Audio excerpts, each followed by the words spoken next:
ফরিদপুরের আলফাডাঙ্গা উপজেলার সমাজসেবা কর্মকর্তার বিরুদ্ধে অফিস না করার অভিযোগ উঠেছে। বিস্তারিত থাকছে খন্দকার আব্দুল্লাহ এর প্রতিবেদনে। সরেজমিনে গত রবিবার বিকেল ৩টায় অফিসে গিয়ে কর্মকর্তাকে না পাওয়া গেলে বিষয়টির সত্যতা মেলে। ভুক্তভোগীরা জানিয়েছেন, বিধবা ভাতা ঠিক করতে মর্জনা বেগম কয়েকবার এসে খালি হাতে ফিরে যান। রহিমা খাতুনের দিনের পর দিন অপেক্ষা করেও কর্মকর্তাকে না পেয়ে হতাশ হয়ে ফিরে যান। জেলা সমাজসেবা উপপরিচালক ASM আলী আহসান বলেন, কোনো ছুটির আবেদন জমা পড়েনি। ৩ দিনের মধ্যে জবাব চেয়ে কারণ দর্শানোর নোটিশ দেওয়া হয়েছে। আমার জানা মতে আমার স্যার অনেকটা অসুস্থ। ফরিদপুর থেকে আমার ডিডি স্যার আমার ফোন দিয়েছিল। স্যার বলছিল যে কেন আসে না, কী কারণে আসে না। আমি স্যারে বললাম স্যার একটু অসুস্থ, আগামীকাল স্টেশনে আসবে সোমবার।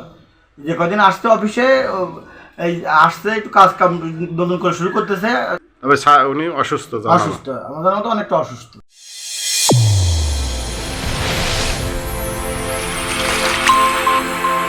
চ্যানেল A1 হৃদয়ের স্পন্দন।